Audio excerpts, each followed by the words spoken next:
G'day and welcome back to another episode of the podcast. Today we're going to do something a little bit differently, and I finally convinced my wife to join me on a podcast. How are you doing, Kerry-Ann? I'm good, thanks. How are you doing, Shane? I'm doing well, thank you. So the main reason I've got my wife on the show with me today is that I want to share a bit of a paranormal story that happened, and she was with me, so she would probably explain it better than me, seeing that she always remembers the finer details. But before we jump into that, there's two news topics that I came across on the internet that I thought was pretty cool. The first one was a mysterious skull has been found, and that will possibly expand our family human tree. And these fossils were found in China and Israel, dating back about 140,000 years ago, which are adding to the ranks of hominids that are mixed and mingled with early modern humans. The fossils from Israel hint at a previously unknown group of hominids proposed to be the direct ancestors of Neanderthals, and they might have dominated life in the Levant and lived alongside Homo sapiens, which are us. And meanwhile, researchers are studying an extremely well-preserved ancient human skull found in China, which has dated back into the 1930s and has controversially classified it as a new species dubbed the Dragon Man, which might be an even closer relative to modern humans than Neanderthals. Our second story is that a mysterious comet has entered our solar system for the first time. And it comes from the Oort cloud and was officially designated as a comet on Wednesday, June 23rd.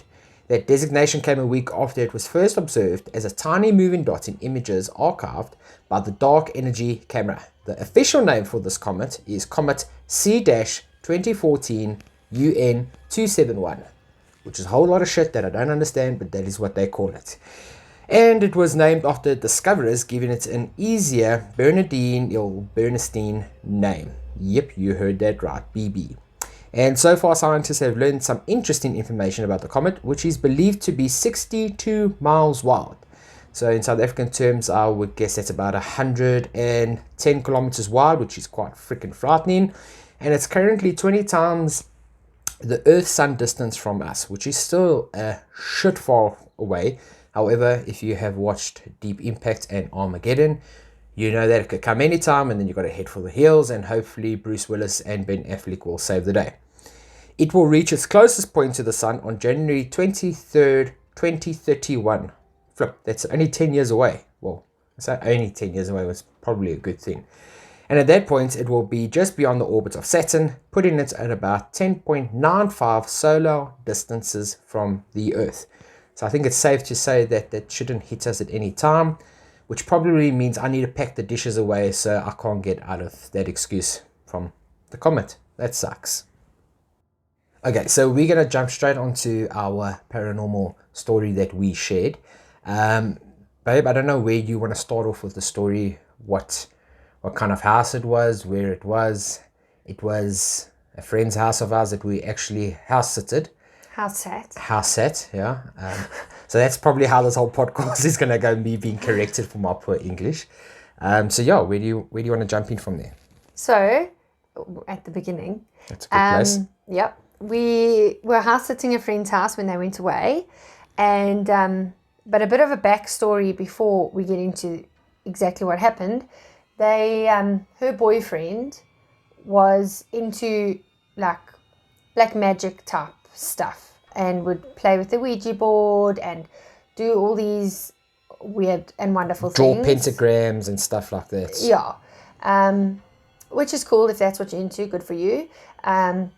So that's basically there were spirits being summoned and stuff like that previously, or sorry, my speech now, prior to us house sitting. So anyway, we house sat, but we weren't sleeping over there. We weren't staying there. We just went there to look after the house and check that everything was fine, turn on lights, close curtains, all of that. So the one evening we went and we'd just gotten a puppy.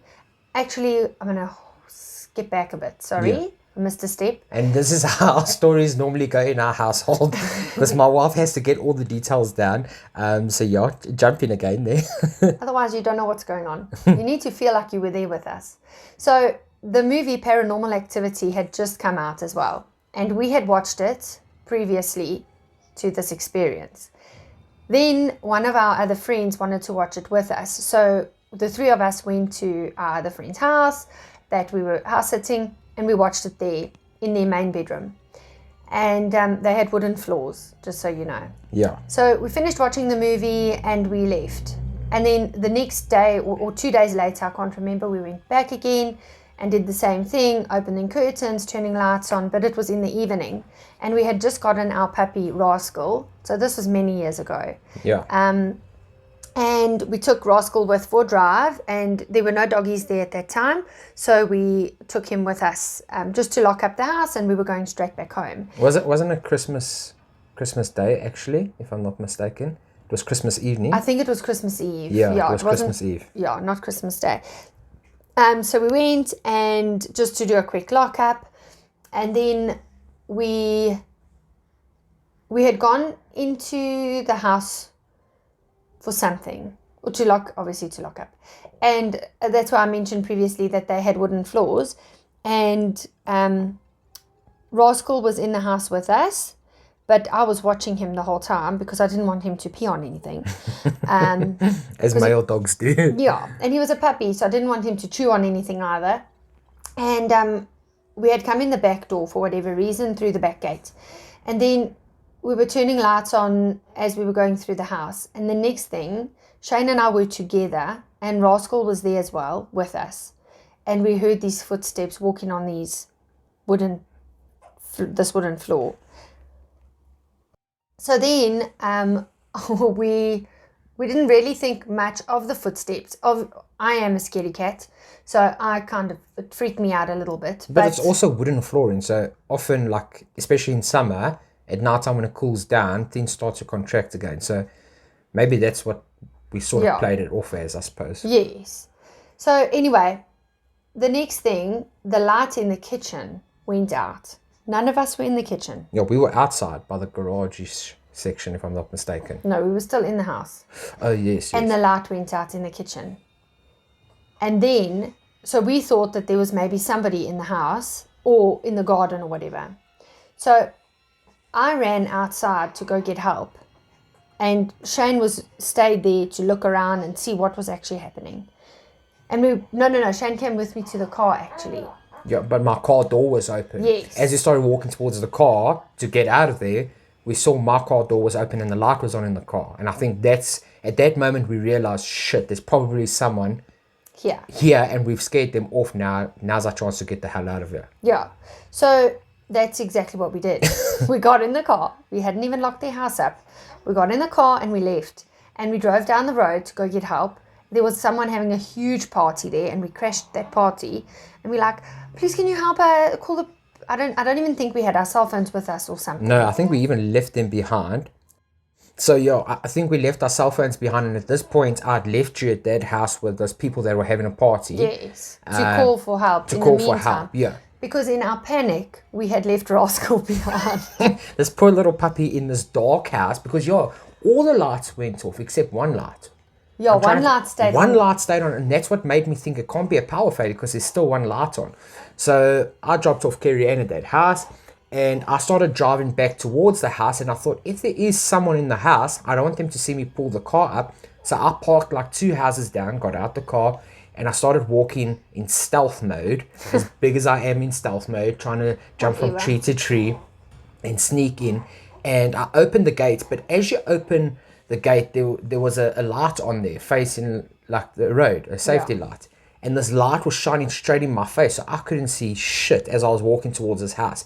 And I still remember also hearing those footsteps running this time. Yes. So that really made me believe, crap, they've seen me and now they're running either out towards me or they're running out towards the back. And at this time, I turned around in fear, and there was a couple of guys there from the party that my wife had sent. Yeah, but he didn't know that these guys were coming Yeah, there. exactly. So I freaking almost died of heart failure when they arrived there. My father-in-law... But they also heard the footsteps. They also heard the footsteps, yeah, that's right. So they also believed someone was in the house, and they followed me. Definite human-sounding footsteps. It was not our puppy. Yeah, that's for sure. And I mean, that puppy probably weighed about 3 to 5 kgs at that stage. Yeah. So those gents, I can't remember how many guys, I think there was maybe 2 of them or 3 of them. They followed me, and we did a sweep of the house. And of course, them being as brave as anything under alcohol influence, they were just like walking from room to room in the darkness. And yeah, I'm trying to walk slowly, and I'm shouting, Rascal, where are you? Trying to find this dog. And there he was, just in the kitchen. But he's such a brand new puppy, he doesn't even know his name yet, the poor little thing. And then I just saw him in the darkness, as black as he was, running across the floor. I picked him up. I'm like, okay, that's one good thing. We've saved the puppy. Now what? But at this time, my father-in-law had also arrived, because my wife had phoned him, and the security company had arrived as well. And they did a sweep of the house. So we checked the DB board to see if the lights had maybe tripped. Even though I knew the lights couldn't have tripped, none of the trip switches had flipped, and the one light was still on. All the other lights had actually been physically turned off. And I can't understand how this whole story still happened. I mean, to me, I felt something there that night. I don't know about you. Yeah, it was scary as hell. I don't know what would ever let me leave a puppy behind. Like, I was so frightened, because I knew that her boyfriend is into all this stuff with spirits and stuff. So I do feel like, and I've always said to Shane that watching scary movies and that of demons and stuff, for me, feels like you're inviting that into your life. And I hate scary movies for that reason. To this day, I don't like Shane. I don't watch that, but I don't like Shane watching it. And of course, I still watch it anyway. Yeah, and I've said, okay, but don't watch it in our bedroom. Not that a locked door would make a difference. No, because I don't think ghosts know how to use locked doors, do they? No, but I was really freaked out. Yeah, but even thinking back to before this night had happened, that house was pretty spooky though. Like, it had a very eerie feel to it. And that's another thing. The security company and everyone that was with us that night searched everywhere, and there was no trace of anyone else being in the house. Obviously, I mean, if someone ran out, that's one story, okay? But there was dogs living at all the houses around there. And surely they would have barked if this guy had run and jumped over the wall. It wasn't that late at night either. No, so I think people would be awake. About like 6-ish. It was still light. It was still light in the... No. It was getting dark because the lights were on and we had turned them... I don't know. Another point we've missed, and I think this is where it sort of concrete stamps that it was something paranormal, was when we went into this house, we went through the front door, and as we walked in the front door, I remember we always used to lock it behind us in case we did get robbed.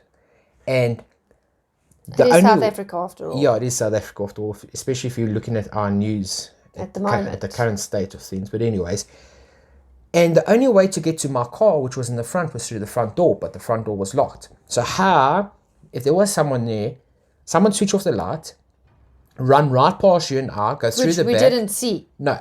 Run right past you and I, go to the car, open my door. Yeah, it was weird. And how would they got on over the front gate if the front gate was locked as well? So that's what really made me believe that something paranormal had happened. I think it was more, not a malicious spirit. I think it was more of a, what's another word for naughty? A Christmas spirit. A Christmas spirit. Oh, have you ever? No, not a Christmas spirit. Mischievous. Like a mischievous spirit that was trying to scare us and make fun of us, because you often see in these scary movies that dogs always get hurt by these spirits. And the puppy never got hurt. That's true, and we left poor Rasky boy. Exactly. So that's what makes me think it wasn't a malicious spirit, but more of a mischievous one. So, yeah, there's definitely creepy stuff that does happen out there. And I was just so grateful to find Rascal was okay. Yeah. Especially seeing that it was a puppy at the stage as well. Like, now if we think back, we would have never done that. We would have just No. grabbed him and run. But in saying that, I think we've never run that fast in our life. I've never reversed so fast in a straight line before in my life either. I think that was the first time I've genuinely been scared of something paranormal, because there was not one point that I actually think it was a robber. I don't know about you. I didn't know what the hell it was. I just knew. I have fight and flight mode. Mine is flight. And I always, always run. You can ask anyone that knows me. I will leave you behind. She's not ashamed to say that either. Nope. So And if you're with her, just know sorry, she's running. I've got your back, but yeah, if shit gets real, I'm out. Oh, man. So, yeah, that's our story I wanted to share with you guys. I thought it would be much better if my wife jumps in and tells you exactly from her point of view as well, because I know I would have missed some points of the story. And everyone that knows, the two of us, knows that I can't just tell a story normally, because I always miss out the juicy details. I always give you the light version. She gives you the Pro Plus version with 10 free upgrades as well. So, yeah, but thank you very much for joining me, honey. Pleasure, bunny.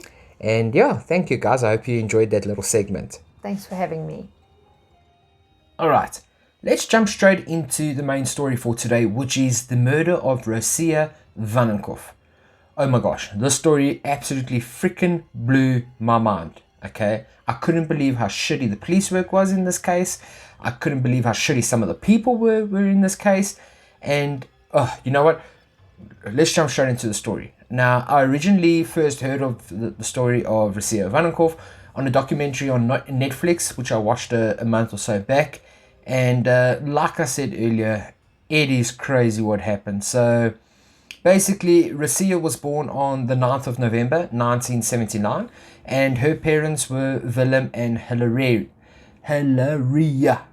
Jeepers, Shane, come on, man. Anyways, now her father was an apparent abuser, so her mother left him when Rocio was just a little baby. And Rocio also had a brother and sister, but Rocio's mom started seeing a woman by the name of Maria Vasquez. And the two of them seemed to have fallen in love. They even purchased a house together, and even Vasquez was named as the sole proprietor in the contract, so it just shows you how serious things were moving along.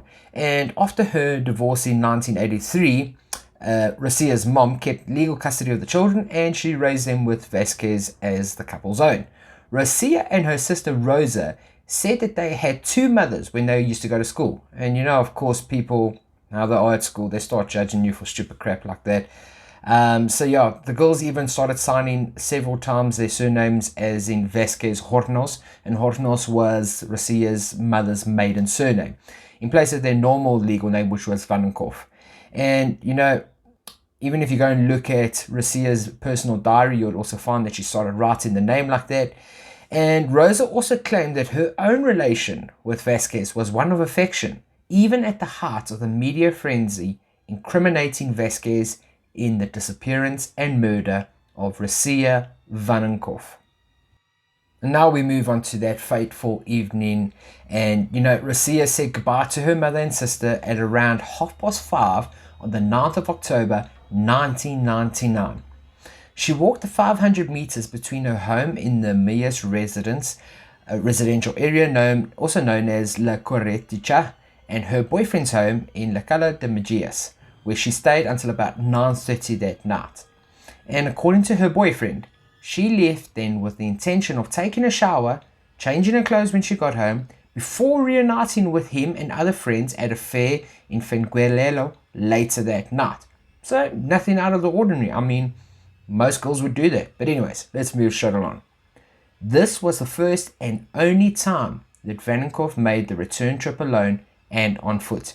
Usually, she would either be driven home by her boyfriend, or picked up at his home by her mother or sister. Not this time, it didn't happen. A foreign resident that passed away before Vasquez's trial was the last person to actually see her alive, walking from La Cala to Mias. So, of course, Rocio doesn't come home that evening, and her mother and sister started contacting the boyfriend and all of her friends the next day, asking them, have you seen her? What happened? Where was she last? And all of them denied having seen her at the fair, which is where she said she was going.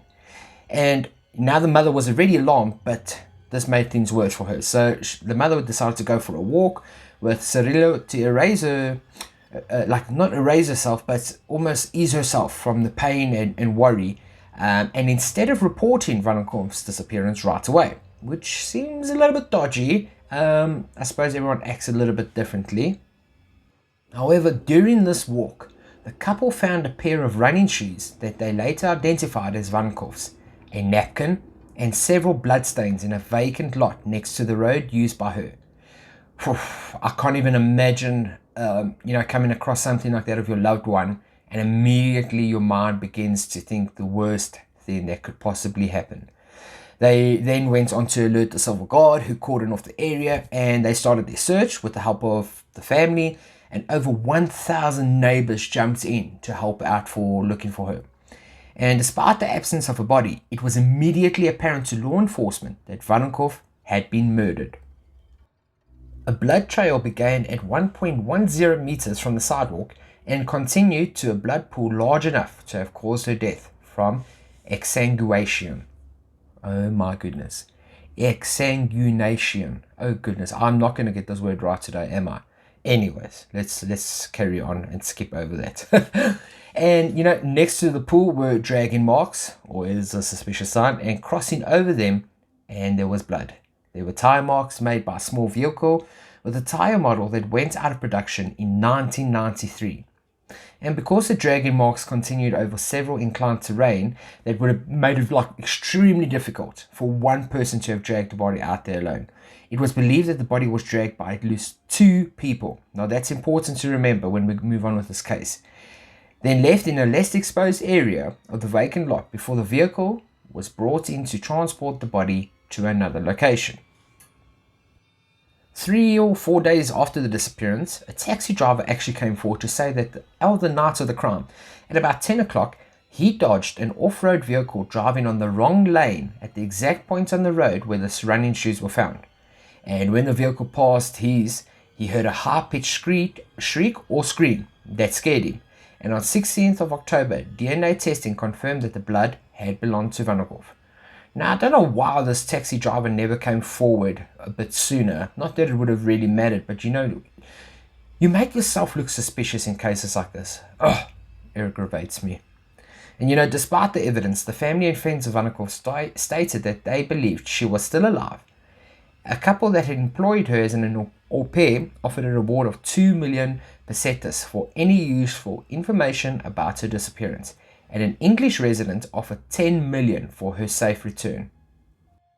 And of course, with most of these cases, as much as it's shitty if the body is not found, you at least always have hope because you haven't got a dead body to work with. You always have hope that they're out there somewhere alive. But that wasn't the case with Wanninkof. Her nude body was found on 2nd of November near the sporting club Los Altos del Rodeo between Marabella and San Pedro. It was completely disfigured, stabbed 9 times, partially mummified and skeletonized. The advanced state of decomposition had happened, and only 3 weeks after the disappearance raised doubts about the whole identity of the body. This was attributed successfully to carbonization, acid corrosion, and flesh-eating wasps. Yes, flesh-eating wasps. What the hell? Gosh, I didn't even know such a thing existed.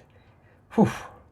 However, Wanninkof's sister recognized some rings, 2 t-shirts, and other objects found in 2 trash bags near the body that were belonging to Rocio.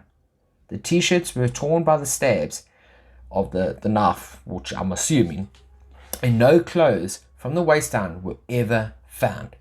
The autopsy confirmed that it was indeed Wanninkof's body, and also revealed that she had been beaten first, then stabbed once in the left section of the chest. Likely, she was trying to flee when this happened. This stab was the most damaging, and has affected several organs and pulmonary arteries.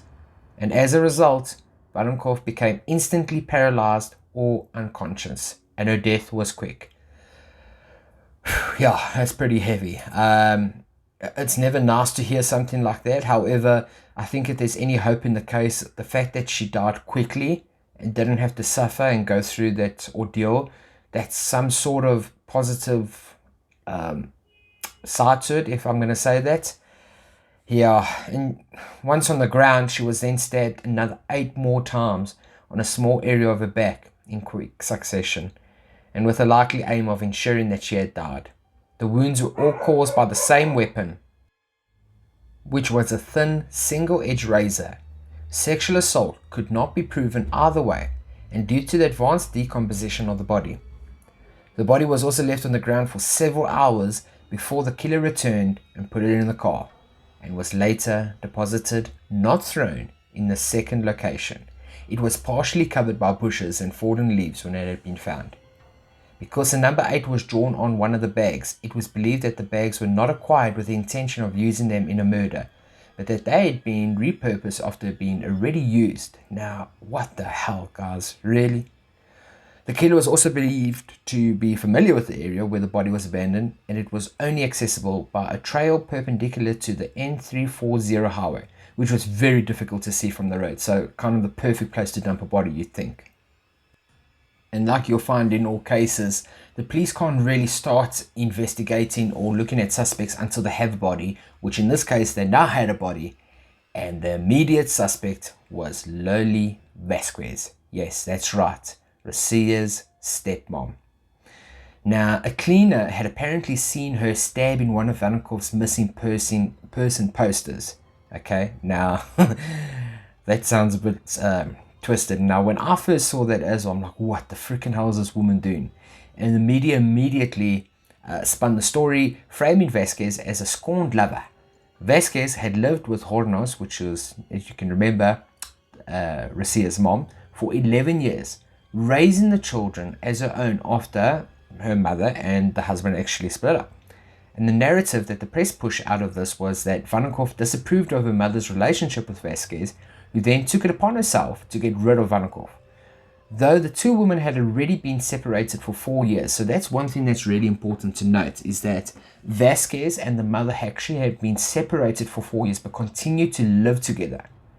Yeah, I don't understand it, but that's what happened, right? So Vasquez then faced a flurry of homophobia from the prosecutors and the press, which is a load of shit, and I think it's disgusting that people do that. But, virtually no physical evidence actually tied her to the case. But nonetheless, the jury trial convicted her for murder in 2001 with no freaking evidence, just because some cleaner had apparently seen her stabbing one of her Wanninkov's missing posters. What the hell? So we fast forward a couple of years and we actually found out who the real killer is. The police didn't catch Wanninkov's murderer, who was Tony Alexander Kin, until 4 years after her death. 4 years later, guys. Just bear in mind, an innocent woman has been sent to prison, found guilty, been judged in the public eye for apparently murder. Meantime, this piece of shit arsehole, Tony Alexander Kin, is running out there free. And by then another tragic killing had taken place. This time, the perpetrator killed a 17-year-old Sonia Carabantes in Coyen. And DNA collected at the Carabantes crime scene matched with the evidence found at the Wanninkof one. And the profile belonged to a man, not Vasquez. And soon after that, Tony Kin's ex-wife came forward with her suspicions about her ex-husband, formerly known as Tony Bromwich. Bromwich was convicted of strangling and sexually assaulting 5 women in London in the 80s, and then was sent to prison in 1986. But guess what? He was released in 1993. Yeah, don't you just love a good story like that? I mean, a guy's gone on to sexually assault women and strangle them, and then he just gets released a couple of years later. I think it was 6 years later. And then in 1997, after spending several stints in prison, Kin threatened a Hungarian student, and viewers of the show Crime Watch actually identified him when they saw footage of the attack. After he fled to Spain, the British police actually tracked him down to the area in Mies. They even notified the Spanish authorities about Kin being in Spain, but no one ever formally acted on this information. What the hell? Like, seriously? So we are telling you that there is a potential rapist and murderer in your area, and you're basically saying, don't worry, we got someone already falsely accused in jail. She'll just sit there. Anyways, overwhelming DNA evidence linked Kin to the murders. and he was eventually convicted for both killings and sentenced to 55 years in prison. While formally exonerated following Ken's conviction, Vasquez never received any compensation from the Spanish government. I think that's flippin' pathetic and ridiculous, and I hope she sues their ass. She sues the police, she sues the press that used all these homophobic slurs against her, because this woman's image is tarnished. She might not have been perfect, but her image is tarnished now. So I think that's a load of crap, man.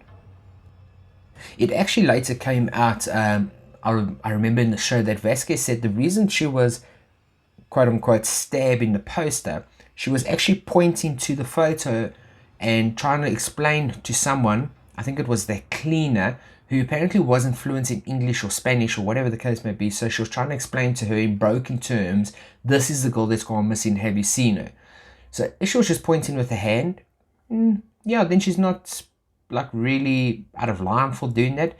If she was using a knife, that's a bit ill-tasted in my opinion. So that is the short and long of the story, guys. Rocio Wanninkof was killed by this piece of crap, Ken, and poor Vasquez was sentenced to jail for she spent 4 years in jail for a crime she didn't commit, and no public apology, no compensation. Yeah, it's ridiculous, and it's sad to think that if the other young girl, Sonia, wasn't murdered and raped, would he have ever been caught? And how many more women would he have gone on to kill?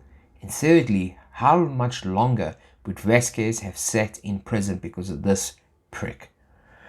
It really makes you mad when you look at stories like this, because you wonder how many times guys are getting away with this. Not particularly guys, women as well. Whoever the murderers are, I'm not going to judge. How many times are they getting away with murders like this because of poor police work? Now, that's not to say that all police work is poor.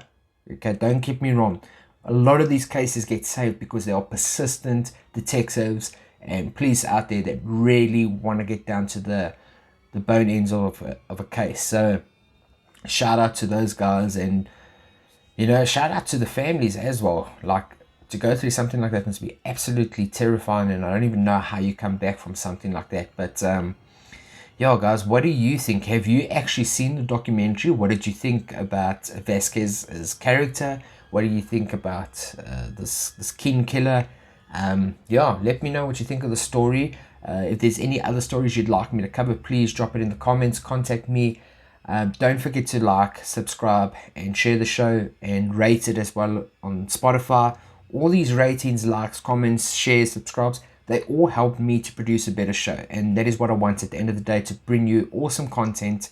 And the only way I can really continue to do that is if I get a lot of feedback from you. So yeah, please don't be shy. Don't be shy, guys. Go and share it with all your friends. Let's get these stories out there. And yeah, take care and look after yourselves.